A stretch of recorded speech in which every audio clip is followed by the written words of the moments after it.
안녕하세요, 보살님. 네, 안녕하세요, 스님. 예, 많이 바쁘시죠, 요즘? 자, 우리가 지금 하고 있는 게 비유경입니다. 그지? 비유경은 그렇게 많이 이렇게 어렵지가 않아요. 그냥 부처님께서 너무나 비유를 쉽게 해주셨기 때문에 그래서 제가 그냥 간략간략하게 오늘 우리가 했는 게 오늘, 어,密기경, 성스러운 고안경, 그리고 개미집경, 역마차교도경, 이렇게 한 4개 경전을 오늘 우리가 낮에 공부를 했었는데,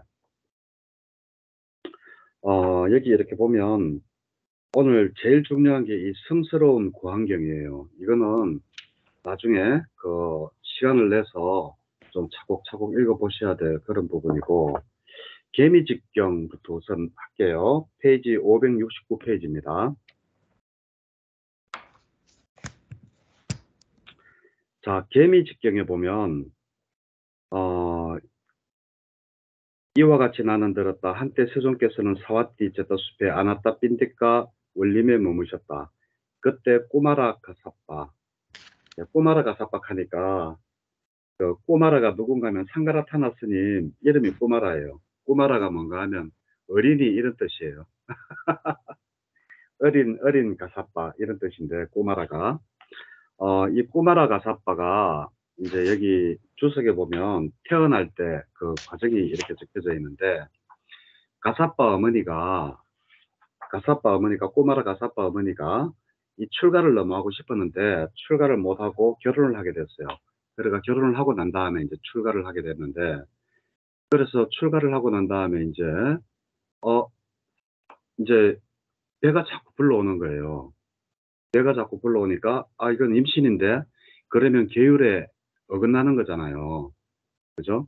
그래가지고 이제 조사를 해보니까 출가하기 전에 자기 신랑이랑 이제 애를 이제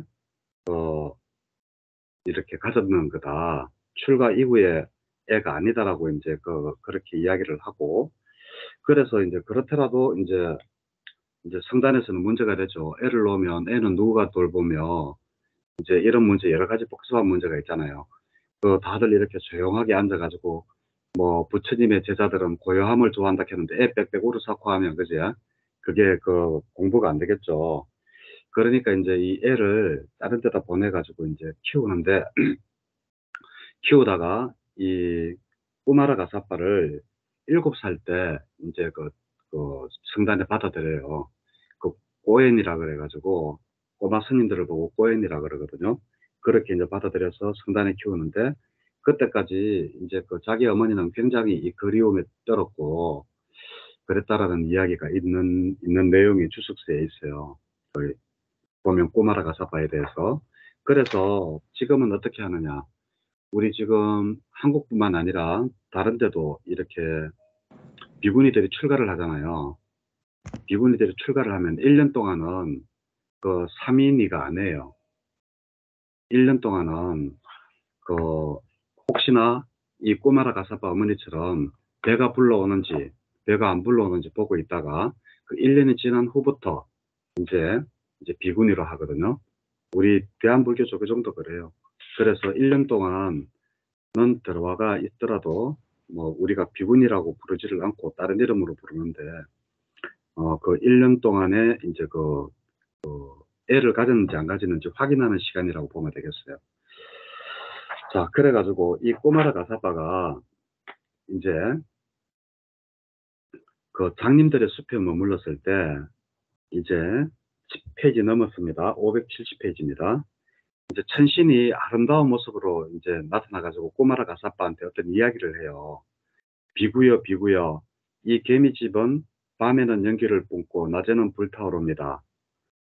이제 이렇게 이야기하니까 현자여 칼을 가지고 파십시오 라고 했거든요. 현자가 칼을 가지고 파다가 빗장을 보았다.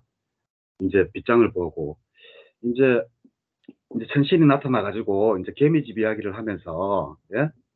이제 이 개미집은 한 개미집을 가리키면서 이 개미집은 밤에는 연기를 내뿜고 낮에는 불타오르니까 그 비구 보고 칼을 가지고 이 빗장을 팔을 가지고 이 개미집을 무너뜨리십시오 이렇게 했거든요. 그렇게 하니까 이제 이야기가 이제 파다 보니까 빗장이 보이고 첫 번째 그 안에 더 파니까 뚜꺼비가 보이고 뚜꺼미를 파다 보니 뚜꺼비를 버리고 계속 밑으로 파내려가다 보니까 두 가지 갈래의 길이 보이고 또 이제 파다가 보니까 그릇망 있죠. 채가 보이고 또 파다 보니까 거북이가 보이고 참 희한하다 그죠. 개미 집안에 거북이도 다 있고 또 계속 파다 보니까 칼과 도마도 보이고 또 그 밑에 더 파다 보니까 고기 덩어리도 보이고 마지막에 파다 보니까 용이 보였다라고 이제 이야기를 하거든요. 그래서 여기에서는 말이 좀 어거지 같은 그런 비유인데 그래서 이 버리고 이제 제일 첫 번째 빗장이 나왔다 했잖아요. 개미집을 파다 보니까 빗장을 버리고 또 이제 계속 파다 보니까 뚜꺼비를 버리고 뚜꺼비를 파다 보니까 두 갈래 길이 나오는데 이것을 또 버리고 또 파다 보니까 채가 나오는데 채도 버리고 또 파다 보니까 거북이도 나오는데 거북이도 버리고 또 파다 보니까 칼과 도마가 나오는데 그것도 버리고 또 파다 보니까 고기 덩어리도 나오는데 그것도 버리고 마지막에 파다 보니까 용이 나오는데 이 용은 그대로 두라고 하거든요. 그리고 그 용한테 용을 해치지 말고 그 용에게 예배를 하라고 그래요. 그래가지고 이게 도대체 뭐냐 하면 예? 천신이 이와 같이 이제 이야기를 하고 갔는데 예? 자기는 이제 그날 이제 그게 무슨 뜻인지를 모르겠다. 그래가지고 이제 572페이지 3번의 밑에서 셋째 줄. 근데 부처님한테 물어요. 부처님, 개미집은 무엇이고 밤에 연기를 내뿜는 것은 무엇이며 낮에 불타오르는 것은 무엇이고 바라무는 누구고 현자는 누구고 칼은 무엇이고 파는 것은 무엇이고 빗장은 무엇이고 두꺼비는 무엇이고 두 갈래 길은 무엇이고 채는 무엇이고 거북이는 무엇이고 칼과 도마는 무엇이고 고기 덩어리는 무엇이고 용은 무엇입니까? 라고 이제 물어요. 여기에 대한 7가지 답을 4번에 보면 상세하게 하고 있거든요. 7가지 10가지 해가지고 10가지 이제 딱 나오거든요. 근데 여기에서 채라는 것은 채 알지? 네. 채 그릇망. 네. 예, 맞아요. 그걸 두고 이야기하는 거고. 그래 여기 보면 이제 쭉 읽어보면 13가지, 14가지, 15가지 용에 대한 것까지 비유를 했는데 특별한 그거는 없어요. 그래서 이 비유를 그냥 개미집에 대해서 비유를 이렇게 했다라고 하는데 여기에 보면 이제 자세히 읽어보면 여기는 그냥 뭐 어려움이 없어요. 그냥 두꺼비는 절망이고 빗장이란 무명이고 두 갈래 길은 의심이고 뭐 이렇게 해서 채는 5가지 장애고 거북이는 취착의 대상인 5가지 무득이 뭐 이런 식으로 해가지고 예, 어려움이 없으니까 요거는 읽어보시면 돼요. 예, 그리고 읽어보고도 만약에 안 되면 제 것도 한번 더 읽어보시고 예, 책 이거 있죠. 예, 이거 한번 더 읽어보시고 그러면 이해가 갈 겁니다. 자, 그리고 이제 페이지를 넘겨서 578페이지 역마차 교대경. 역마차 교대경도 이것도 참 별 내용 없습니다. 별 내용은 없는데 그래도 한번 읽어볼 만해요. 자, 한번 읽어볼게요. 이거는 이제 세종께서 왕사성에 계실 때요. 라자가하 왕사성 다람쥐 고역에 머무실 때 그 많은 비구들이 이제 그 부처님의 고향에서 수행을 하고 왔는데 이제 거기에서 이제 물었어요. 누가 제일 거기서 수행을 잘했느냐 하니까 페이지 581페이지 존자시여 뿐나 만단이 붙다가 참으로 세존의 고향에서 그곳에 머무는 동료 수행자들 가운데 이와 같이 존경받았습니다. 라고 하면서 뿐나 만단이 붙다가 제일 부처님의 고향에서 수행을 잘했다는 거예요. 안 그때. 그렇게 하면서 이제 사리뿌따 존자가 이제 뿐나 만따나 존자는 이런 이득이 생겼구나라고 하면서 이제 이야기를 해요. 이야기를 하는데 이 뿐나 만난이는 그러고 이제 부처님을 만나고 난 다음에 이제 사와띠로 길을 다시 떠나는데 거기에서 이제 세존을 만나 뵈러 가요. 그래서 이제 세존을 만나 뵙고 나서는 이제 도반 사리부터요. 그대가 거듭에서 청송하던 뿐나 만단이 붙다라는 비구가 있지 않습니까? 세존의 법문의 가르침을 받고 격려를 받고 분발하고 기뻐하여 세존의 말씀을 좋아하고 감사드리면서 자리에 일어나 절을 올리고 오른쪽으로 돌아 경의를 표한 뒤 낮 동안 머금을 위하여 장님의 숲으로 들어갔습니다. 해가지고 이제 이렇게 들어갔거든요. 그러고 난 다음에 이제 사리부타 존자가 이제 뿐나 만따니 붓다를 만나서 이렇게 해요. 어떻게 하는가 하면 도반이요. 페이지 584페이지 9번입니다. 도반이요. 그대는 세존의 문화에서 청정병행을 닦으십니까? 라고 하니까 이제 뿐나 만따니 붓다가 그렇습니다. 도반이요. 그러면 계행의 청정을 위해서 세존의 문화에서 청정병행을 닦으십니까? 하니까 아니다라고 그래요. 그러니까 사리부타가 다시 그러면 마음의 청정을 위해서 부처님 밑에서 공부를 하느냐 하니까 아니라 그래요. 그러면 정견 있죠.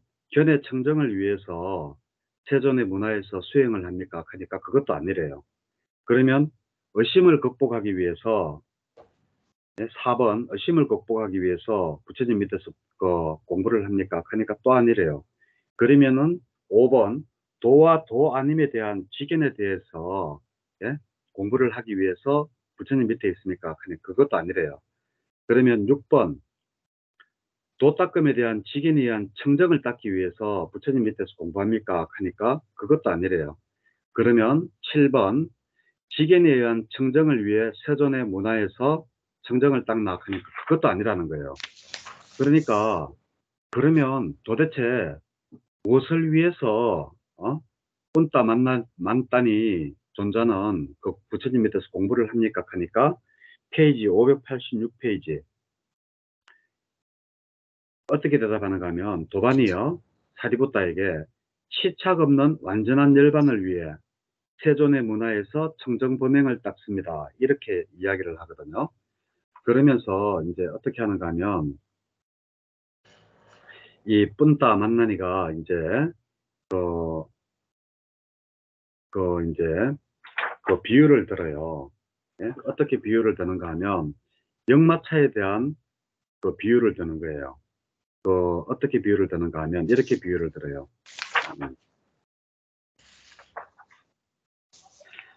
자, 페이지 588페이지 밑에서 둘, 넷, 여섯째 줄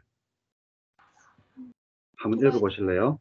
네, 도반이요. 예를 들면 사화띠에 살고 있는 빠사나디 코살라 왕에게 사색가에 어떤 긴급한 용무가 있다고 합시다. 이제 그를 위해 사화띠와 사케타 사이에 7대의 역마차가 준비되어 있습니다. 이제 빠사나띠 코살라 왕은 사화띠를 나오면서 내전의 문에 있는 첫 번째 역마차에 올라탑니다. 첫 번째 역마차로 이제 두 번째 역마차가 있는 곳에 도착하여 첫 번째 역마차를 보내고 두 번째 역마차에 올라탑니다. 두 번째 역마차로 이제 세 번째 역마차가 있는 곳에 도착하여 세 번째 역마차로 이제 네 번째 역마차가 있는 곳에 도착해서는 그 차를 보내고 네 번째 역마차로 이제 다섯 번째 역마차가 있는 곳에 도착해서는 네 번째 역마차를 보내고 다섯 번째 역마차로 이제 여섯 번째 역마차가 있는 곳에 도착해서는 다섯 번째 역마차를 보내고 여섯 번째 역마차로 이제 일곱 번째 역마차가 있는 곳에 도착하여 여섯 번째 역마차를 보내고 일곱 번째 역마차에 올라탑니다. 그는 그 일곱 번째 됐어요. 네. 예, 7번째 역마차에 올라탑니다. 됐죠? 그래서 이제 그 7번째 역마차로 이제 목적지에 도달하잖아요. 그죠? 그런데 이 말이 뭔가 하면 첫 번째 목적지에 도달하면 첫 번째 말을 다시 돌려보내고 세 번째 목적지에 도착하면 두 번째 역마차를 돌려보내듯이 이 사리부타가 7가지를 물었죠. 그죠? 계행의 청정을 위하여 공부합니까? 아니면 마음의 청정을 위해서 공부합니까? 견의 청정을 위해서 공부합니까? 의심을 극복하기 위해서 공부합니까? 도와 도 아닌 것을 위해서 공부합니까? 도닦음에 대한 지견을 닦기 위해서 공부합니까? 지견에 대한 청정을 닦기 위해서 공부합니까? 이 7가지를 물었거든요. 그러면 사리부타가 물었는 것은 각각이죠. 살이 붙다가 물었는 것은 각각이지만 이 뭐야 뿜나 망따니가 하고 싶은 이야기는 뭔가 뿜따 만나니 붙다가 하고 싶은 이야기는 뭔가 하면 바로 하나가 아니고 하나를 닦고 하나를 돌려보내고 하나를 닦고 차례차례대로 닦고 난 다음에 마지막에 그 목적 있잖아요. 치착 없는 완전한 열반을 위해 세존의 문화에서 공부를 한다. 이야기를 역마차의 비유를 내가 있는 거예요. 그래서 그 사리붓다가 7가지 물었는 거를 대답을 어떻게 하는가 하면 590페이지 15번 읽으시면 돼요. 도반이요. 그와 같이 계행의 청정은 마음의 청정을 위한 것입니다. 마음의 청정은 견의 청정을 위한 것입니다. 견의 청정은 의심을 극복함에 의한 청정을 위한 것입니다. 의심을 극복함에 의한 청정은 도와 도 아님에 대한 지견에 의한 청정을 위한 것입니다. 도와 도 아님에 대한 지견에 의한 청정은 도 닦음에 대한 지견에 의한 청정을 위한 것입니다. 도 닦음에 대한 지견에 의한 청정은 지견에 의한 청정을 위한 것입니다. 지견에 의한 청정은 추착 없는 완전한 열반을 위한 것입니다. 도반이요. 이 추착 없는 완전한 열반을 위해 세존의 문화에서 청정 범행을 닦는 것입니다. 자, 여기 핵심이죠. 사리붓다 네 질문이 틀렸다 이거죠. 꾼따 맞다니한테 니는 한 가지를 위해서 도를 닦냐 한 가지를 위해서 도를 닦냐 이렇게 물었지만 아니다. 그것은 내가 그 청정하게 위없는 해탈을 하기 위한 단계별로 지나가는 과정일 뿐이지 그거 하나를 닦기 위한 게 아니다라고 이제 꾼따 맞다니가 이러니까 사리붓다가 도로 한 방 먹었는 택이 되죠. 그죠? 이렇게 해가지고 이제 이야기를 하고 있는 게 바로 역마차경입니다. 결국은 하나를 위해서 수행을 하고 공부를 하는 게 아니라 뿜따 맞다니가 결국은 그 해탈을 위해서 공부를 하는데 그것은 하나를 닦고 난 다음에 또 다른 하나를 하고 또 다른 하나를 닦고 이렇게 역마차가 단계별로 7개 역마차를 거쳐서 가듯이 그것을 단계별로 닦아 나가는 것이지 사리붓다 당신 질문처럼 하나를 닦기 위해서 하는 게 아니다라고 하면서 비유를 했는 게 바로 역마차 교대경이에요. 쉽죠? 예, 요거는 핵심이 요겁니다. 예, 핵심은 요건데 천천히 읽어보시면 돼요. 자, 그리고 이제 593페이지 미끼경입니다. 미끼경도 별로 어려운 게 없어요. 뭔가 하면 부처님께서 아나타 핀디카스는 기수급 고도관에 머무실 때 이제 비구들을 불러가지고 이제 이야기를 했는 거예요. 그 이야기를 하는데 이제 사냥꾼들이 사슴을 잡는 비유를 하면서 이제 미끼를 놓는 이야기를 하는 거예요.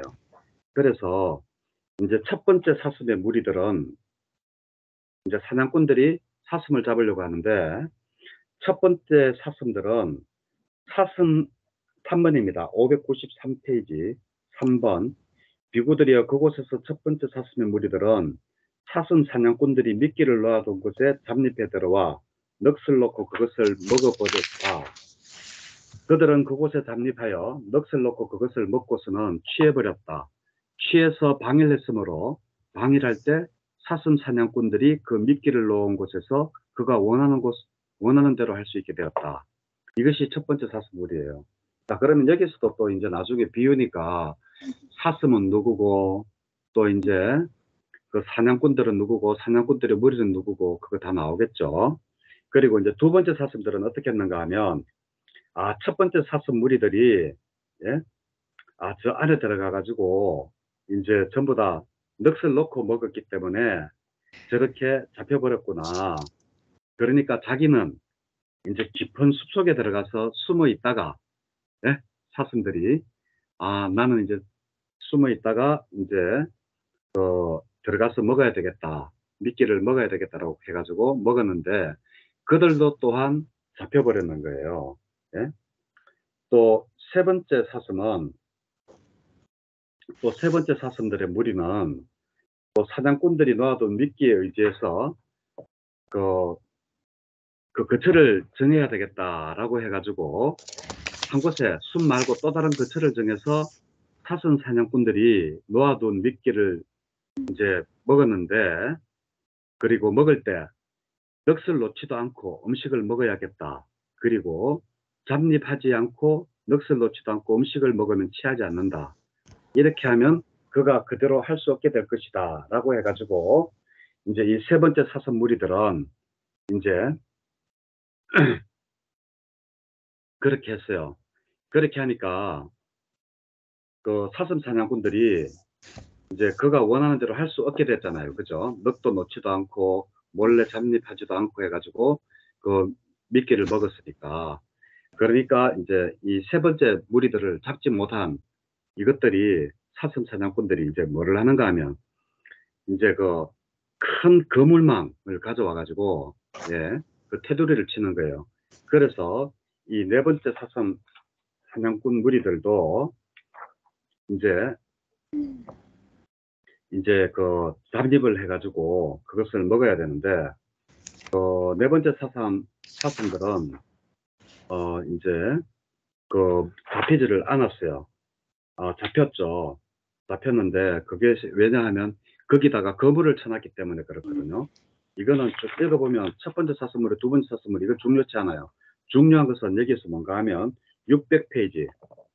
자, 여기서 사냥꾼들이 놓은 미끼라는 것은 예? 5가닥의 감각적 욕망을 두고 한 말이고 사슴 사냥꾼은 마라를 두고 한 말이고 사슴 사냥꾼 일당들은 바로 마라의 일당들을 말한 것이고 사슴의 무리들은 사문, 바라문들을 두고 한 말이라는 거예요.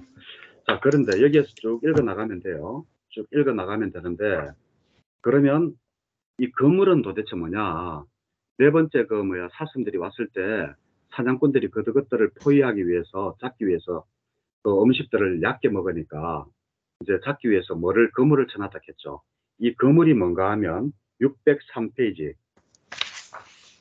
그들은 이러한 견해를 가진 자들이었다. 세상은 영원하다거나 세상은 영원하지 않다거나 세상은 유한하다거나 세상은 무한하다거나 생명이 있는 몸이라거나 생명과 몸은 다른 것이라거나 열에는 사후에 존재한다거나 열에는 사후에 존재하지 않는다라거나 열에는 사후에 존재하기도 하고 존재하지 않기도 한다라거나 열에는 사후에 존재하는 것도 아니고 존재하지 않는 것이다. 10가지죠. 이거 뭐예요? 14무기라는 이러한 거물을 쳐놔놨는데 여기에 걸려가지고 사슴들이 잡혔다라는 거예요.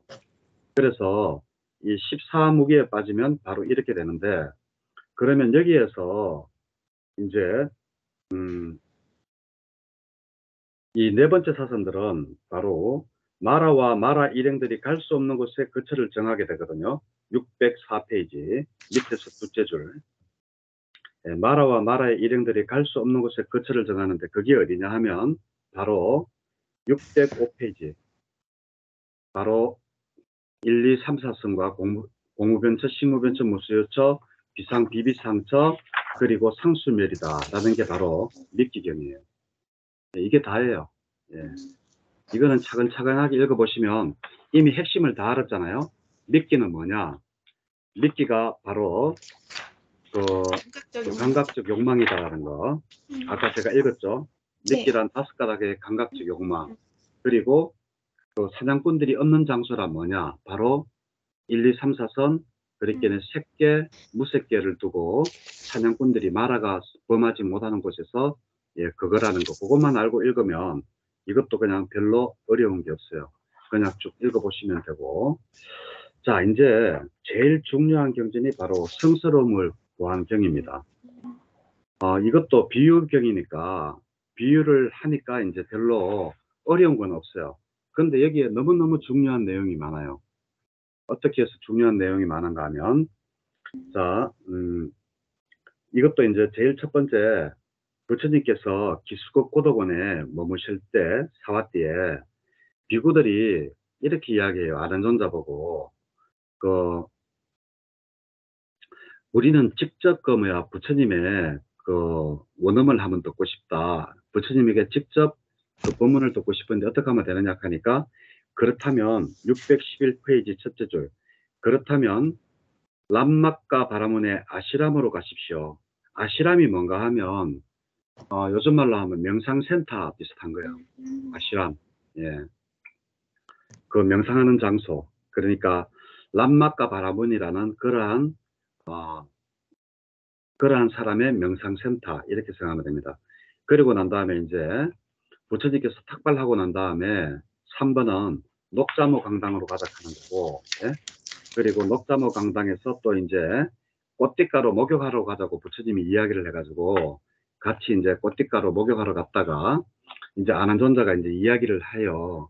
부처님, 그 뭐야 람막가 바라문의 아시람으로 가면 어떻게 하느냐? 그 아시람은 굉장히 좋은 곳이다 라고 이야기를 하면서 이야기를 하니까 그러자 613페이지 4번 그 람막가 바라문의 아시람으로 부처님이 가셨어요. 갔는데 미리 아까 왜 비구들 보고 그 부처님의 법문을 직접 듣고 싶다 했는 사람들한테 그 가서 미리 있으라 했잖아요. 아나존자가. 그러니까 자기들끼리 있으려고 하니까 심심하니까 자기들끼리 법담을 나누면서 이제 이야기를 하고 있었는데 부처님이 그들이 이야기를 다 끝나기를 기다렸다가 이제 질문을 해요. 밑에서 6째 줄. 비구들이여 도대체 무슨 이야기를 하기 위해 지금 여기 모였는가? 그리고 그들이 하다만 이야기는 무엇인가 하니까 세존이시여 세존에 대한 이야기를 하던 중 세존께서 오셨습니다. 라고 이렇게 이야기를 하면서 이제 너희들은 정말 참 착하구나. 나에 대한 이야기를 하고 그리고 법담에 대한 이야기를 하다니 정말 믿음으로 출가한 그대들에게 어울리는 일이다 라고 하면서 그 오직 출가한 사람에게는 두 가지 이야기가 있는데 할 일이 있는데 하나는 그 614페이지 둘째 줄입니다. 첫 번째는 법담을 하거나 부처님의 말씀을 하거나 또 하나는 침묵을 하는 것이다 라고 이야기를 해요. 그러면서 이제 부처님께서 이제 말씀을 이제 하셔요. 세상에는 성스러운 고함과 성스럽지 못한 고함이 있다 라고 하면서 무엇이 성스럽지 못한 고함인가? 자, 한번 읽어보세요. 5번, 614페이지 5번입니다. 네. 비구들이여 두 가지 고함이 있나니 성스럽지 못한 고함과 성스러운 고함이 그것이다. 비구들이여 그러면 무엇이 성스럽지 못한 고함인가? 비구들이여 여기 어떤 사람은 자신이 태어나기 마련이면서 또한 태어나기 마련인 것을 구하고 자신이 늙기 마련이면서 늙기 마련인 것을 구하고 자신이 병들기 마련이면서 병들기 마련인 것을 구하고 자신이 죽기 마련이면서 죽기 마련인 것을 구하고 자신이 슬퍼하기 마련이면서 슬퍼하기 마련인 것을 구하고 자신이 오염되기 마련이면서 오염되기 마련인 것을 구한다. 자, 이러시면서 이제 무엇이, 여기 보면 말이 좀 이상하죠. 태어나기 마련이면서 또한 태어나기 마련인 것을 구한다. 이거 우리 일반 사람들이 다 이래요. 우리가 마지막 죽을 때 우리는 연결재생의식에 의해서 끌려나가지고 다시 태어나잖아요. 그러면 우리가 이 생에서 그거를 끊어야 되는데 그거를 끊기보다는 우리는 이론적으로는 알고 있지만 그것을 하지 못하고 우리가 하는 행동은 또다시 감각적 욕망을 찾고 예? 이 색수상행식 예? 안이비설신에 끌려가지고 다니면서 좋은 것만 찾고 감각적 욕망, 좋은 아름다운 소리, 맛있는 거, 그런 것만 추구하게 된다는 거예요. 그래서 태어나기 마련이면서 너희들이 그러면 안 된다는 거 알면서 너희들은 또 그렇게 하고 있고 또 늙는다는 걸 알면서도 늙지 않기 위해서 안티에이징 화장품 있잖아요. 예? 예, 그런 걸 막 쓰고 또 병들기 마련이면서도 또 이제 병 안 들려고 하고 막 이런 것들이 다 너희들이 하는 짓이다. 이런 것들이 바로 성스럽지 못하는 것을 구하는 것이다라고 이야기를 해요. 그러면서 여기 쭉 읽어보시면 되는 거고 자, 그러면 성스러운 고함은 무엇인가? 페이지 16페이지 12번 읽으시면 돼요. 비구들이여 그러면 무엇이 성스러운 고함인가?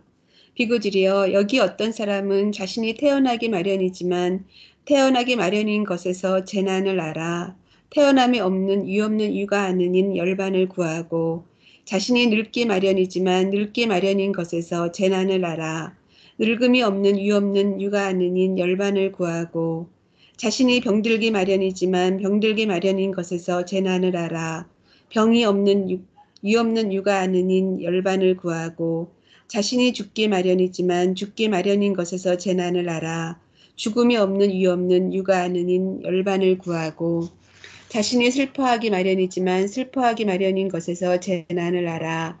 슬픔이 없는 유없는 육아하느닌 열반을 구하고 자신이 오염되기 마련이지만 오염되기 마련인 것에서 재난을 알아.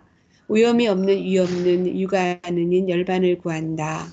예, 이게 바로 성스러운 고함이래요. 여기에서 가장 많이 눈에 띄는 말이 뭐예요? 각각에서 거기에 대한 재난을 알아라는 거예요. 우리가 태어나기 마련이지만 태어나기 마련인 것에서 재난이 뭐예요? 태어남으로 인해서 늙고 병들고 아프고 마지막에는 죽게 되는 이것이 재난이잖아요. 그것을 알아서 더없이 위없는 육아 안은인 열반을 구하라고 했잖아요. 육아하는 하면 육아하는 이꼬르 육아는 더없이 편안하고 평온한 상태를 가진 사람을 우리는 아라한을 또 다른 말로 육아하는으로 표현을 해요. 그 아라한이 가지는 그런 그 편안한 마음의 상태와 그런 것을 구하라는 거예요. 그러니까 탄생에도 재난이 있고 그러한 태어남으로 해서 아프고 늙고 병들고 마지막에는 죽어야 되는 이러한 재난이 있음을 알아서 공부를 해서 아라한이 되어라 라는 거고, 다 재난이에요.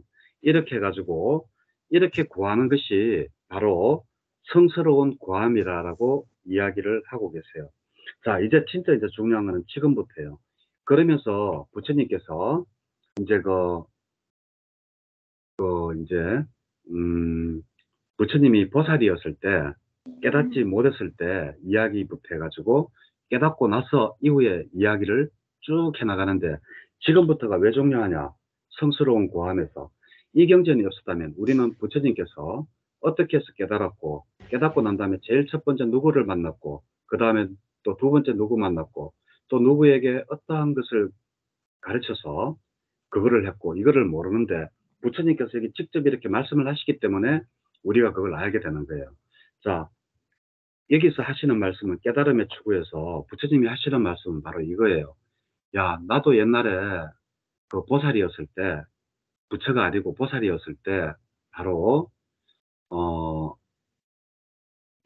나 또한 그러한 탄생에 그러한 재난이 있음을 몰랐고, 늙음에 그러한 재난이 있음을 몰랐고, 병들매 그러한 재난이 있음을 몰랐고, 뭐 이래가지고 쭉 이야기를 하세요. 그러면서 어느 날 갑자기 그 보살일 때 이런 생각이 들었대요.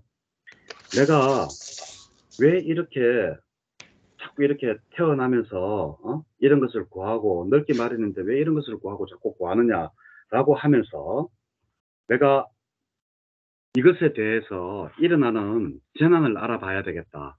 그래가지고 위없는 육아안을 그래서 구해서 열반을 얻어야 되겠다라고 이제 생각을 하게 되는 내용이 바로 13번, 617페이지 13번 내용이에요. 그래서 이제 육아안을 얻으려고 하면 제일 먼저 뭐 해야 돼요? 618페이지 14번 먼저 출가를 하게 되죠. 예? 출가를 하게 되고 15번은 스승을 찾아가잖아요. 우리가 깔라마. 다들 이야기하죠. 첫 번째 스승이 알라라 깔라마라고, 그죠? 알라라 깔라마라는 게 어떻게 하냐? 바로 이 경전에 나와 있죠. 여기 보면 15번에 그렇게 출가해가지고 평화로운 경제를 찾아 알라라 깔라마를 만나러 갔다. 이 알라라 깔라마는 그 무소유처까지 깨달았는 사람이에요. 그러니까 아주 공부를 많이 했는 사람은 아니에요. 예. 그냥 공부하다 보면 무소유처는 그냥 누구나가 체험할 수 있는 그러한 경지가 무소유처예요. 제가 전에 왜 경험했다 하는, 예. 그러니까 아주 높은 단계의 스승은 아닌데, 초보자한테는, 그때, 그 당시 부처님한테는 굉장히 컸겠죠. 무소유처, 뭐 이렇게 하면. 그래가지고 알라다 깔라마를 스승으로 해가지고 공부를 했다는 게 첫 번째 그거로 나와요. 그래가지고, 이제,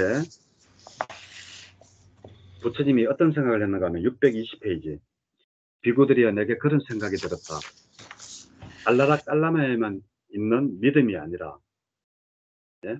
나에게도 믿음이 있고, 알라라 깔라마에게만 있는 정진이 아니라 나에게도 있고, 알라라 깔라마에게만 마음 챙김이 있는 것이 아니라 나에게도 있고, 알라라 깔라마에게만 삼매가 있는 게 나에게도 있고, 알라라 깔라마에게만 있는 통찰지가 있는 게 아니고 나도 통찰지가 있다는 것을 깨닫게 되었대요. 그래서 이제 믿음과 정진, 마음 챙김, 예? 이거 전부 다 이거 수행이잖아요. 그런 다음에 삿띠, 그러고 해잖아요. 그죠? 정해, 삼매가 정이면 통찰지는 해잖아요. 그래서 우리가 그 수행할 때 정해상수 그러잖아요. 삼매와 통찰지를 동시에 상수 가져야 된다. 삼매만 공부해서는 안 되고 통찰지만 공부해서는 안 된다. 그래가지고 정해상숙 하는데, 그러니까 굳건한 믿음이 있어야 되고 정진력이 있어야 되고, 그런 다음에 삿띠가 있어야 돼요. 마음 챙김이 삿띠예요. 이렇게 해가지고 정해, 삼매와 통찰지를 가지는 게 알라라 깔라마만이 있는 게 아니고 나도 있더라 라는 걸 알고 열심히 공부를 했어요. 그래가지고 이제 알라라 깔라마한테 이야기를 하니까, 그래 네 그거 무소유처 맞다라고 이야기를 하고, 이제 무슨 이야기를 하는가 하면, 그 그러면 이 성단을 니하고 내하고 둘이서 같이 운영을 하자라고 이야기를 해요. 둘이서 같이. 그렇게 이야기를 하니까 이제, 아니다, 부처님은 어떻게 생각하는가 하면, 내가 지금, 자, 621페이지 밑에서 둘, 넷, 다섯 번째. 예. 이 법은 염으로 인도하지 못하고 탐욕의 빗바램으로 인도하지 못하고 소멸로 인도하지 못하고 고요함으로 인도하지 못하고 최상의 지혜로 인도하지 못하고 바른 깨달음으로 인도하지 못하고 열반으로 인도하지 못한다. 그것은 단지 무소유처에 다시 태어나게 할 뿐이다. 예. 부처님이 생각할 때, 아, 이거는 아주까지 염호 더러운 것으로부터 내가 벗어나지도 못하고 겨우 무섭게 들었는데, 내가 여기서 소행을 멈출 수 없다라고 하고 길을 떠나요. 길을 떠나고 난 다음에 두 번째 스승이 누구냐 하면 우따까라마뿌따예요. 우따까라마뿌따가 두 번째 스승인데, 이 스승은 알라라 깔라마보다는 공부를 조금 더 해가지고 무소유처 위에가 바로 그 비상비비 상태잖아요. 공무변처, 식무변처, 무소유처, 비상비비 상태죠. 예, 그러니까 비상비비 상태까지 공부를 한 사람이 우따까라마뿌따인데, 이제 여기도 마찬가지로 부처님이 보니까 뭐로 공부를 하는가 보니까 믿음, 정진, 마음 챙김, 삼매, 통찰제로 공부를 한다는 거예요. 그래서 부처님이 또 열심히 공부를 했겠죠. 그게 바로 623페이지 밑에서 다섯째 줄 비구들이여 내게도 그런 생각이 있다. 우따까라마뿌따에게만 믿음이 있는 것이 아니라 나에게도 믿음이 있다. 우따까라마뿌따에게만 정진이 있는 것이 나에게도 있다. 뭐 이래가 아까 분에 알라라 깔라마랑 똑같죠. 그죠? 이렇게 해가지고 열심히 공부를 했는데 이제 어떻게 되느냐. 바로 우따까라마뿌따하고 이야기를 하다 보니까 우따까라마뿌따가 자기보다 낫다라고 생각했는 거예요. 부처님을. 그때는 아직까지 깨닫지 못해서 부처가 아니죠. 그 보살을. 그래가지고 624페이지 제일 밑에서 둘째 줄 존자여 그대가 이 무리를 지도를 해달래요. 예? 알라라 깔라마는 같이 운영을 하자 그랬잖아요. 근데 이 우따까라마뿌따는 부처님의 뛰어남을 보고 며칠 안 돼가지고 자기가 깨달은 비비상처까지 깨닫는 것을 보고, 아, 나를 지도를 해달라 이렇게까지 이야기를 해요. 그래가지고 이제 마찬가지로 이제 625페이지 위에서 넷째 줄 하면 아까 분이랑 똑같이 이 법은 염으로 인도하지 못하고 탐욕의 빗발임으로 인도하지 못하고 소멸로도 인도하지 못하고 고요함으로 인도하지 못하고 최상의 지혜로 인도하지 못하고 바른 깨달음으로 인도하지 못하고 열반으로 인도하지 못한다. 그냥 단지 비상비비 상태에 다시 태어나게 할 뿐이다. 그러니까 부처님은 안 태어나는 게 목적인데 이것은 다시 비비상치에 더 높은 단계에 좋은 데만 태어날 뿐이지 안 태어나는 게 아니라는 거예요. 그래가지고 부처님이 다시 거절을 하고 이제 혼자 길을 떠나죠. 길을 떠나는데 부처님이 어디서 공부를 했는가 한번 보세요. 625페이지 17번을 보면 이제 부처님이 어디서 공부를 해가지고 부처가 되는지를 알 수가 있어요. 그래서 여기 이 역사적인 이야기가 그대로 나오기 때문에 이 성스러운 그 환경이 중요하다는 거지. 다른 거는 하나도 없어요. 어려운 거는 없어요. 그래서 부처님이 그 우르벨라, 마가다국의 우르벨라 장군촌에 이르렀는데, 거기에는, 자, 625페이지 밑에서 두째 줄 한번 읽어보시죠. 예. 땅은 풍요롭고 숲은 상쾌하다. 유유히 흐르는 강은 맑고 강 기슭은 아름답다. 근처에는 탁발할 수 있는 마을이 있다. 참으로 이곳은 용맹정진을 원하는 좋은 가문의 아들들이 용맹정진하기에 적합한 곳이다. 자, 예. 이래서, 어, 우리가 수행을 하든지 절을 짓든지 할 때 제일 중요한 게 있어요. 뭐, 물, 뭐, 강, 숲, 이런 것도 중요하지만 더 중요한 것은 스님들이 먹고 사는 마을이 있어야 되는 거예요. 예. 그래가지고, 옛날에 모든 정사들이 그 숲속에 있는 게 아니라 걸어서 한 2, 30분 내 거리 안에 2, 30분 같으면 굉장히 가까워요. 멀지 않아요. 요즘 이렇게 큰 도로에 한 두 브록, 세 브록 정도 걸어가면 20분, 30분 걸려요. 그렇게 멀지 않아요. 그런 보살님 집 같으면 그 아파트에서 저쪽으로 그 수성목 가는 그 왜 사거리 있죠. 거기까지 가는 네. 정도. 거기에 마을이 있어야 된다는 거예요. 예. 그래야지만이 스님들이 탁발을 해가 먹으면서 공부를 할 수 있다. 그래가지고 대부분 옛날 절들도 거기에 기인해가지고 아주 깊은 산 속에 있는 절들은 암자가 많죠. 암자는 글자 그대로 자기 혼자 끓이 먹으면서 수행을 하는 데고, 절은 대부분 보면 마을에서 그렇게 멀리 떨어져 있는 데가 아니에요. 예. 요즘도 보면 이렇게 성지순례 같은 데 가서 보세요. 마을을 끼고 있는 데가 절이 바로 밑에 마을이 있고 산에 이렇게 있는데, 그 마을은 요즘 생기는 게 아니라 옛날에 제일 처음에 그 절이 들었을 때부터 마을을 끼고 그 절이 들었었는 거예요. 근데 요즘은 이제 더 번창해가지고 그렇게 더 보일 뿐이지. 그래서 우리가 이거는 거기에도 나오는 거예요. 그 율장에도 나오는데 그 꽃띠를 지을 장소를 구하는데 반드시 이러한 마을이 있어야 된다는 것이 바로 율장에도 나오는 이야기입니다. 참 공부하면서도 먹고 살아야 되는 이야기 해야 되니까, 그죠? 참 그렇다마는 사실이 그래요. 그게 율장에 나와요. 예.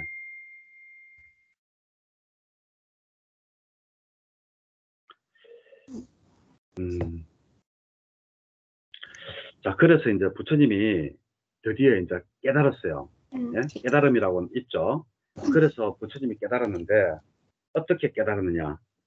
626페이지 제일 밑에 줄, 내게는 지와 견이 생겨났다. 내게는 나의 해탈은 확고부동하다. 이것이 나의 마지막 태어남이다. 더 이상 다시 태어나면 없다. 이게 바로 아란이 됐다라는 거잖아요, 이제. 그러니까 부처님이 이제 드디어 이제 부처가 됐는 거예요. 그런데 부처님께 이제 어떤 생각이 들었느냐? 부처님이 제일 첫 번째 우리 다 알고 있는 내용이죠. 내가 증득한 628페이지. 예.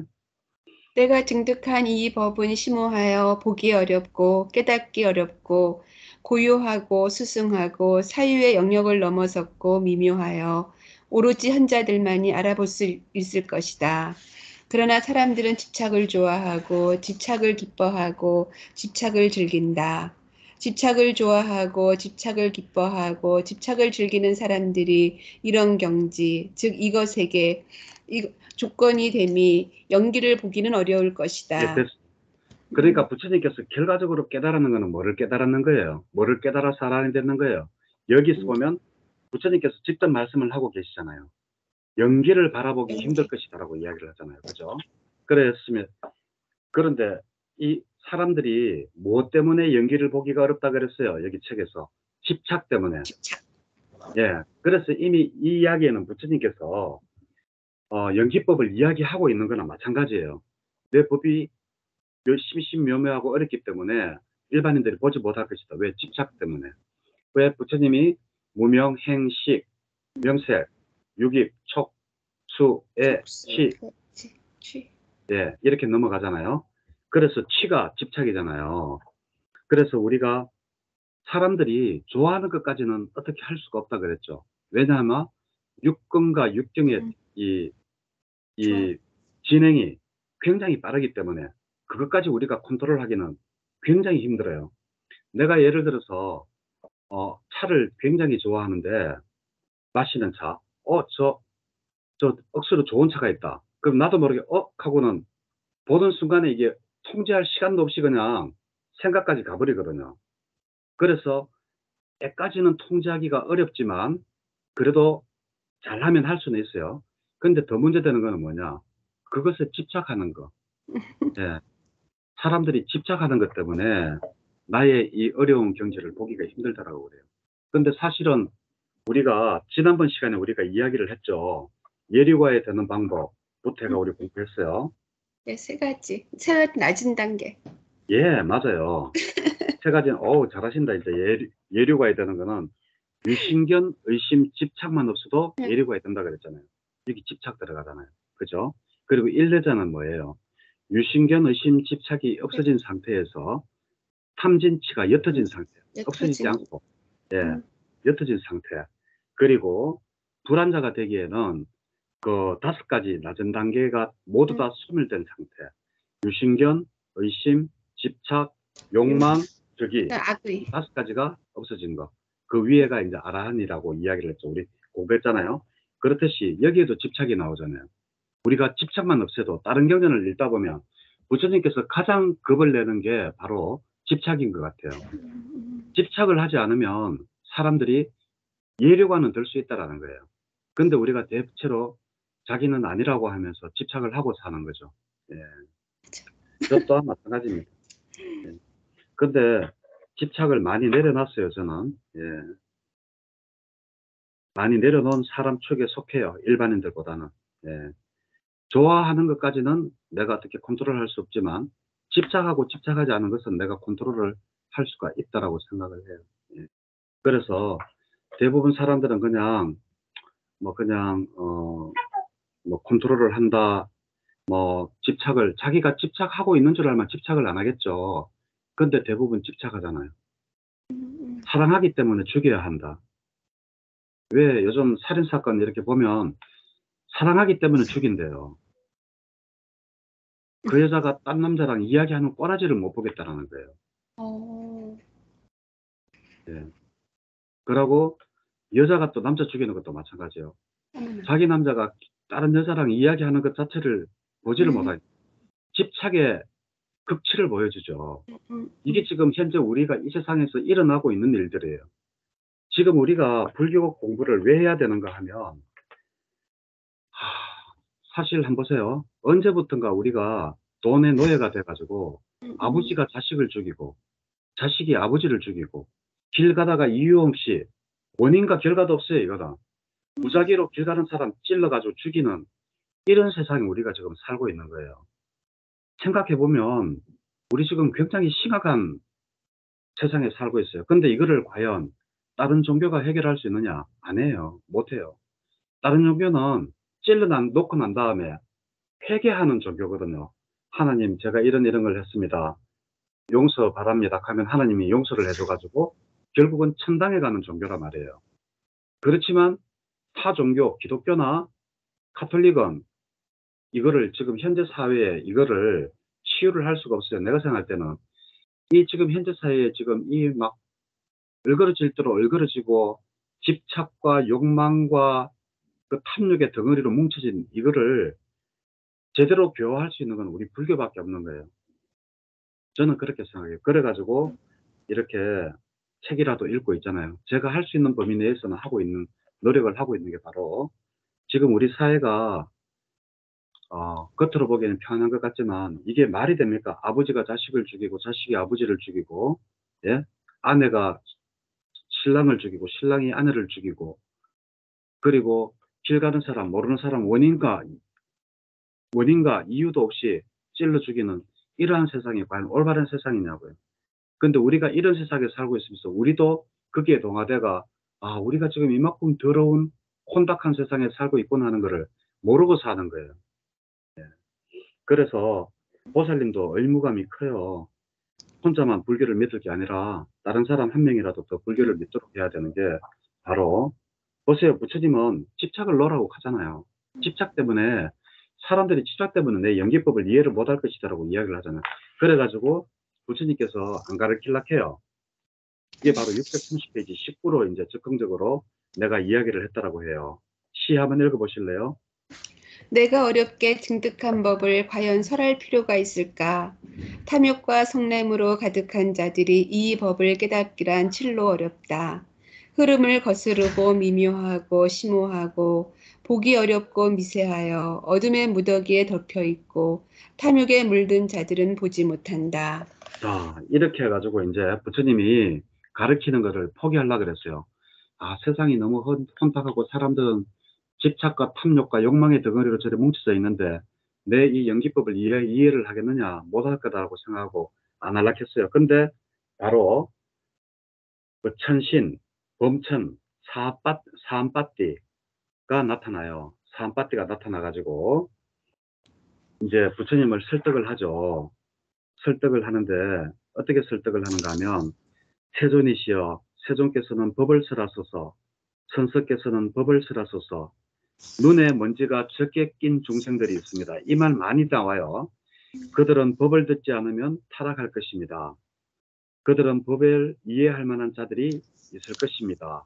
이렇게 삼빠띠가 범천이 그 부처님한테 이제 설득을 해요. 그러면서 이제 그 식구로서 삼빠띠가 시로서 이제 그 부처님을 이제 하죠. 그래서 여기서 중요한 것은 눈에 먼지가 적게 낀 중생들이 많습니다 하는 이야기를 앞으로 많이 들을 거예요. 이게 부처님이 깨닫고 난 후에 깨달으시고 난 후에 이제 우리 애들을 가르치게 된 그 이유가 바로 사암빠띠라는 범천이 나타나서 부처님은 포기하려고 했잖아요. 사람들의 욕망, 집착, 탐지시 때문에 포기하려고 했는데 아닙니다, 부처님. 그래도 눈에 먼지가 적게 낀 중생들이 있습니다. 라고 이야기를 하니까 그러면서 사암빠띠가 시를 읽었어요. 그 밑에 시 있죠. 632페이지 시 있죠. 네. 때 예. 묻은 자들이 궁리해낸 청정치 못한 법이 전에 마가다에 나타났습니다. 불사의 문을 여소서, 때 없는 분이 깨달으신 법을 듣게 하소서. 마치 바위산 꼭대기에 서면 주변의 사람들을 두루 볼 수 있듯이 현자시여 모든 것을 볼 수 있는 눈을 가진 분이시여. 그와 같이 법으로 충만한 궁전에 올라 슬픔을 제거한 분께서는 슬픔에 빠져 있고 태어남과 늙음에 압도된 저들을 굽어 살피시옵소서. 일어서소서 영웅이시여. 전쟁에서 승리하신 분이시여. 대상의 지도자이시며 빛 없는 분이시며 세상에 유행하소서. 세종께서는 법을 설하소서. 법을 이해할 만한 자들이 있을 것입니다. 예, 이렇게 하니까 이제 그 간청을 하니까 부처님께서 이제 21번 한번 읽어보실래요? 네, 비구들이여, 그러자 나는 범천의 간청을 충분히 알고 중생에 대한 연민으로 부처의 눈으로 세상을 두루 살펴보았다. 비구들이여, 나는 부처의 눈으로 세상을 두루 살펴보면서 중생들 가운데 눈에 때가 10개 낀 사람도 있고 두텁게 낀 사람도 있고 기능이 예리한 사람도 있고 둔한 사람도 있고 자질이 선량한 사람도 있고 나쁜 사람도 있고 가르치기 쉬운 사람도 있고 어려운 사람도 있으며 어떤 사람들은 저 세상과 비난에 대해 두려움을 보며 지내는 것도 보았다. 자, 예를 이렇게 들 하니까, 예, 이렇게 하니까, 그러면서 우리 불교에서는 연꽃이잖아요.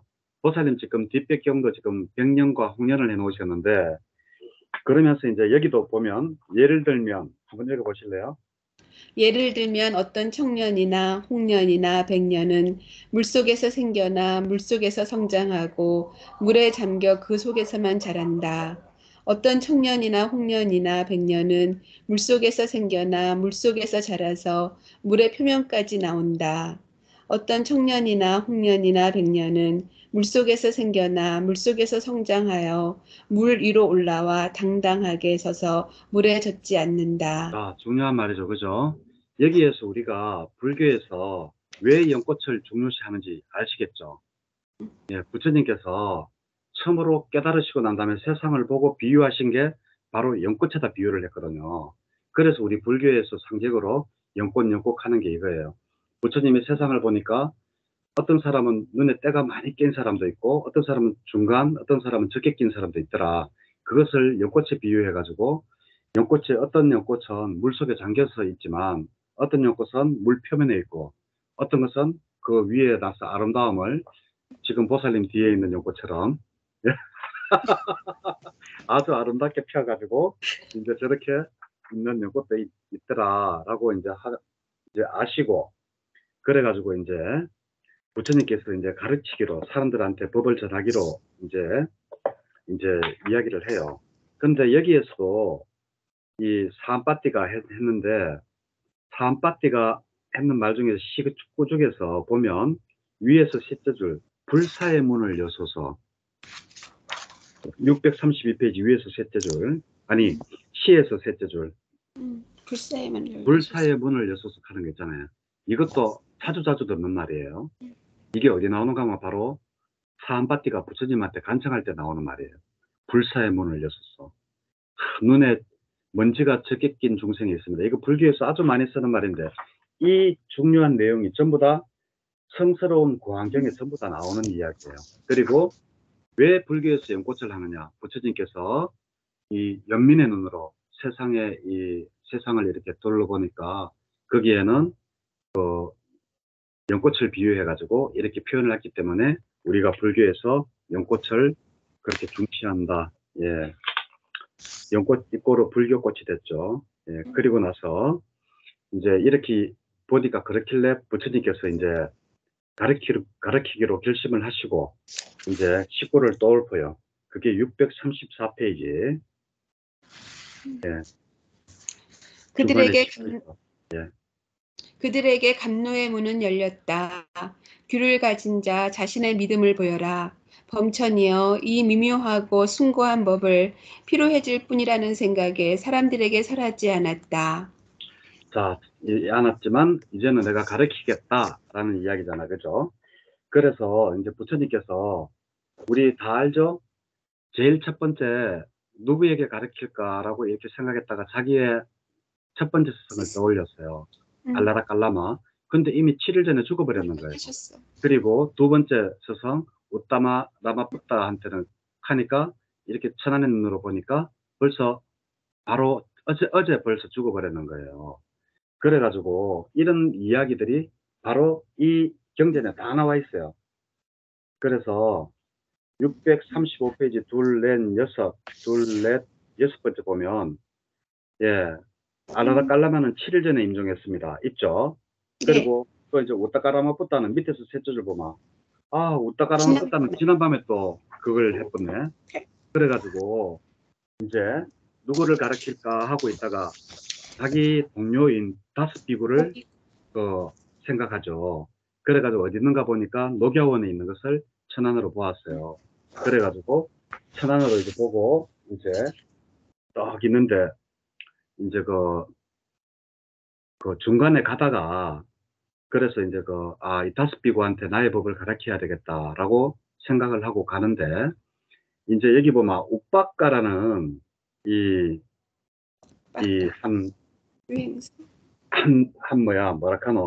브라만이 이제 지나가면서 이렇게 이야기해요. 637페이지 25번 넷째 줄이에요. 도반이여 그대의 강간은 밝습니다. 피부색은 청정하고 빛납니다. 도반이여 그대는 어느 분께 출가했습니까? 그대의 스승은 누구입니까? 그대는 어느 분을 가르치고 어느 분의 가르침을 따르고 있습니까? 이렇게 물으니까 부처님이 대답하죠. 우박가에게.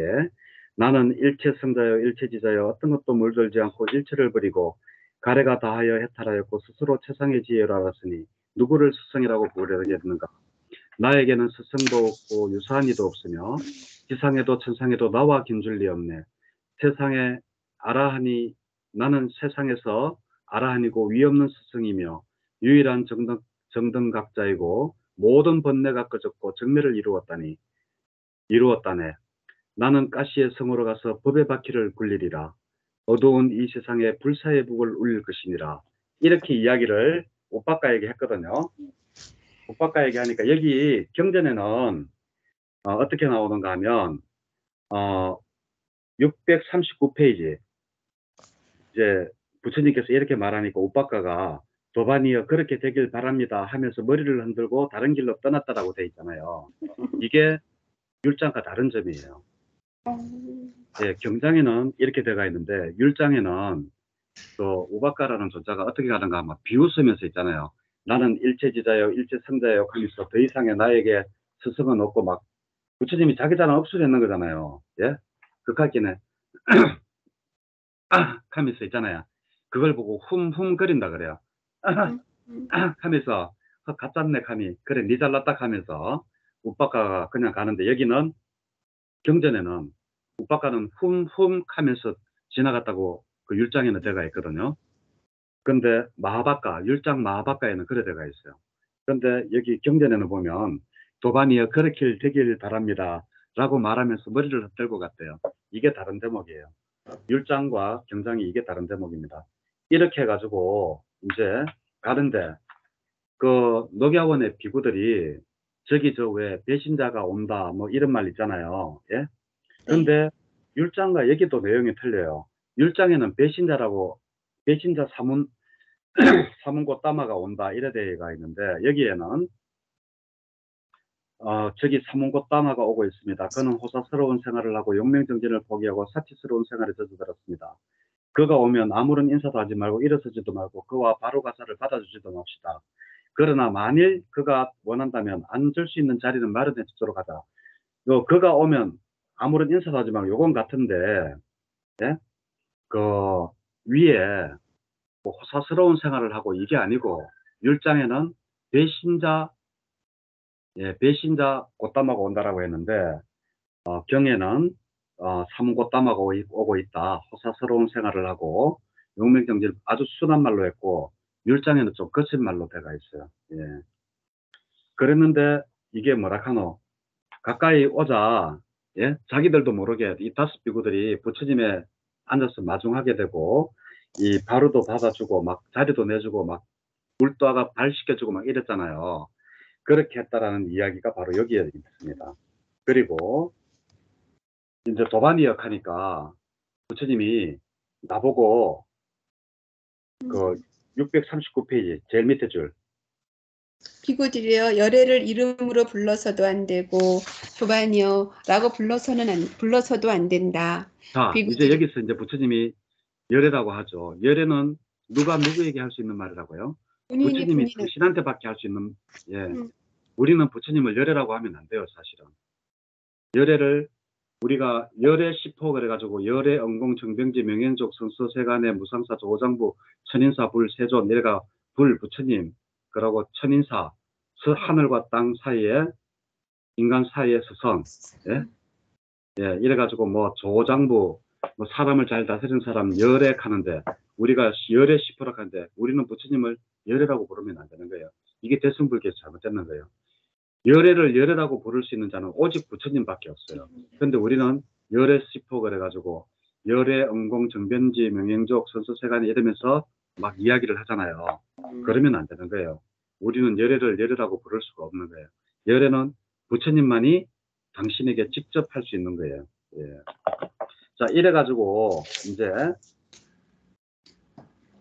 그 뭐라카노 세 번을 이야기를 해요. 예? 어떻게 이야기하는가 하면 그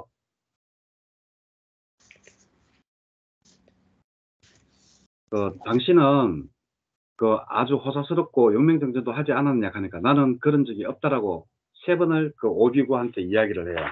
이야기를 하고 이제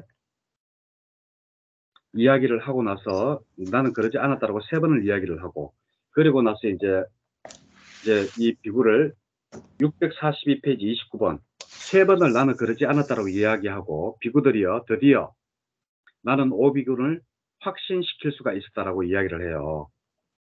이제 그전에는 다섯 비구가 나는 깨달았다 해도 믿지도 않고 그러다가 세 번을 이야기하고 난 다음에 이제 그 다섯 비구를 믿도록끔 할 수 있었다라는 이야기죠. 그러고 난 다음에 이제 이 수행을 할 때 어떻게 수행을 했느냐. 그 오비구 중에서 세 명이 탁발을 나가면 두 명이 앉아서 공부를 하고 세 명이 가져온 음식을 탁발해온 음식을 가지고 여섯 명이서 나눠 먹고 또 두 명이 탁발을 나가면 세 명이 앉아 남아서 공부를 하고 그리고 두 명이 가져온 음식을 먹었다라는 내용이 여기에 쭉 다 나와요. 예. 참 이건 완전히 역사 아닙니까? 역사. 그래서 이게 중요하다는 게 바로 이런 게 중요한 거예요. 그래가지고 공부를 시키는데 어떻게 시키느냐. 643페이지 31번 한번 읽어볼래요? 비구들이여, 다섯 까닭의 얼검에는 감각적 욕망이 있다. 무엇이 다섯인가? 원하고 좋아하고 마음에 들고 사랑스럽고 감각적 욕망을 짝하고 매혹적인 눈으로 인식되는 형색들이 있다. 스톱, 비로 스톱. 예. 자, 눈은 아니죠. 네, 형색은 뭐예요? 색이죠. 네. 안입이 설신의 색수상 미촉법. 음. 육경을 여기서 이야기하고 있어요. 네. 예, 쭉 넘어가가지고. 그래서 육근이 아니라 의는 빼고 우선 눈에 보이는 안, 이, 비, 설, 안입이 신까지 설신. 다섯 가지. 그래서 다섯 가지 다섯 감각 까닭의 욕망을 얼검에는 예, 이야기를 하고 있는 거예요. 그러자 얼마 되지 않아서 그리고 또 이제 이 비유를 또 들어요. 비구들이요. 그러면서 그 비구들이요. 645페이지 위에서 둘레 다섯째 줄. 예. 비구들이여, 예를 들면 숲속의 사슴이 묶이지 않은 채 올가미 더미 위에 앉아만 있다면 그는 불행을 만나지 않았고 재난을 얻지 않았고 사냥꾼의 소나기에 들지 않았다. 사냥꾼이 오더라도 그가 가고 싶은 곳으로 달려갈 수 있을 것이다라고 여겨지는 것과 같다. 뭘 비구들, 하면 사슴이 묶여 있지 않고 올가미에 앉혀 있지 않다면 그게 뭔가 하면 이 올가미나 사슴은 누군가 하면 수행자들이나 일반인을 이야기하는 거고 올가미나 이런 것들은 덫이나 이런 것들은 전부 다 다섯 가지 감각적 욕망을 이야기를 하는 거예요. 그래 이제 이렇게 해가지고 뭐 사냥꾼에 뭐 그걸 하고 난 다음에 이제 벗어나면 무엇을 할 수 있는가? 바로 초선, 2선, 3선, 4선 그 순서대로 되어 있죠. 네. 34번의 초선, 음, 35번 이선. 646페이지 35번의 2선, 그리고 36번 3선, 37번 4선, 38번 공무변처, 39번 식무변처, 40번 수요처, 41번 비상비비상처, 42번 바로 상수멸이에요. 네. 상수멸은 아까 번에 왜 스성 그 상수멸은 부처님만 깨달았는 거예요. 부처님이 깨달았는 거. 왜냐하면 두 명의 스승 알라라 깔라마는 무수유처까지 우따까라마 뿌따는 비상비비상처까지 깨달았다 그랬잖아요. 근데 부처님이 깨달았는 거는 비상비비상처의 위인 상수멸, 바로 인식과 느낌이 모두 소멸된 자리. 그죠? 이안 해봤어요. 우리가 뭐 못 느껴봤어요. 그냥 말로만 하는데 제가 여기는 왜 안 읽느냐. 초선, 2선, 3선, 4선 그래봤자 말로 읽어봤자 이거 뭐 삼매에 들어가지고 예? 희열과 행복이 있다 하면 2선이고 그냥 버림으로써 행복과 뭐 희망이 있다 하면 초선이고 이렇게 하면 뭐 알아들으면 뭐예요 이거. 예? 그냥 평온하면 3선이고 예? 그러니까 이거는 공부를 해봐야지 되니까 1, 2, 3, 4선 공무변처, 식무변처를 이야기하면서 이제 이렇게 해서 이제 소멸하고 그리고 마지막으로 648페이지 밑에서 위에서 넷째 줄. 비구들이여, 이 비구를 일러 마라를 눈멀게 했고 마라의 눈을 발판이 없도록 그렇게 빼버려 그 사악한 마라가 볼 수 없는 곳으로 갔고 세상에 대한 집착을 초월했다라고 한다. 예, 이렇게 해서 부처님께서 직접 이야기하신 말씀이 여기에 나와요. 그래서 부처님께서 보살 때 이야기를 잘 안 하시거든요. 경전 보면 우리 기가니까에 읽었지만 보살 때 이야기를 몇 번 안 하셨어요. 거기도 부처님은 보살 때 이야기를 잘 안 하시는데 이 구안경, 예? 이 성스러운 구안경에는 부처님이 보살 때 이야기부터 해가지고 제일 첫 번째 내가 출가를 했고 첫 번째 스승 누구를 찾아갔고 두 번째 스승 누구를 찾아갔고 이 이야기가 완전 단계별로 쭉 나오고 깨닫고 난 다음에 그 난 안 가르칠라 했다. 사람들이 집착과 욕망과 그 탐욕의 덩어리인데 어떻게 내 법을 알아듣겠노부터 해서 했는데 검천 사한반띠가 나타나가지고 그래도 아직은 눈에 먼지가 들킨 사람이 있습니다. 예, 이제 하고 난 다음에 또 불사의 문은 열렸다. 예, 그 중요한 대목이라 그랬죠. 많이 듣습니다. 그래가지고 부처님께서 가르치기로 해가지고 불사의 문은 열렸는 거고, 이렇게 해서 이제 누구를 가르칠까 이렇게 생각하다가 자기 스승들을 제일 먼저 떠올렸는데, 스승들은 이미 7일 전에 부다가라마부타는 바로 지난밤에 죽어버려서 가르칠 수가 없어서, 그 사람들도 참 복이 없는 사람이에요. 아니 진짜요. 비상비비상처까지 공부를 했는 사람 같으면 부처님 만나가지고 한마디만 들었어도 맞아. 그 사람들은 대번에 깨달을 사람들인데, 그 결국은 아란이 못 되고 그냥 죽는 거 보세요. 이게 모든 게 부처님 말씀 맞다나 인과 연이 맞아야 되는 거예요. 조건과 때가 맞아야지. 과일이 무르익고 살이 무르익고 하듯이 조건과 때가 안 되면 어쩔 수가 없는 거예요. 예, 그래가지고 이제 자기 다섯 비구를 찾아갔는데, 다섯 비구끼리 뭐 숙덕숙덕 하는데 그 중간에 한 명 만나죠. 예, 한 명 만나는데, 여기 경전에는 아주 점잖게 되어 있지만 율장에는 마하박가에 보면 거기에는 같은 내용이면서 비웃고 지나간다라고 되어 있어요. 하면서 비웃고 지나간다라고 되어 있는데, 여기는 점잖게 그렇게 되도록 하십시오. 뭐 이라고 지나갔다 했잖아요.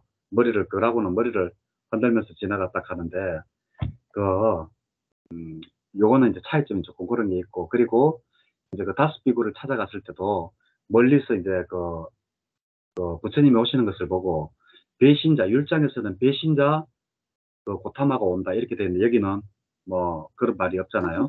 그런 차이점이 좀 있고, 그 나머지는 이제 해가지고 이제 뭐 비유를 하면서 다섯 가지 감각적 욕망에 얽매여야 된다. 근데 사실은 우리가 얽매이는 안 얽매일 수는 없어요. 우리가 무심하게 본다고 하고 무심이라 그러잖아요. 마음없이 사물을 보더라도 저변에서는 아주 빠르게 일어나는, 몰라, 아랑 같으면 그 빠르게 일어나는 것을 통제하거나 봐가지고 차단을 할 수 있을지는 모르지만, 우리 일반인들은 어림도 없어요. 그래서 부처님은 우리 일반인들 보고 어디서 제어를 해라? 좋아하는 마음까지는 너가 어쩔 수 없다. 너 것들 실력으로는. 그렇지만 너희들이 할 수 있는 거 있다. 뭐냐? 바로 집착은 하지 말라는 거예요. 예, 바로 그겁니다. 그렇게 해서 이 구환경이 왜 중요한가 하면, 부처님이 보살피 이야기를 많이 안 했는데 보살피 이야기를 했다는 거, 그게 정말 중요합니다. 오늘은 여기까지 할게요. 우리 오늘 여기까지 했습니다. 예, 감사합니다, 고맙습니다. 보살님. 예, 수고하셨습니다. 책 읽어보셔야 돼요. 예, 네, 집에서 꼭 한번 읽어보셔야 읽을게요. 돼요. 예, 예. 네. 예.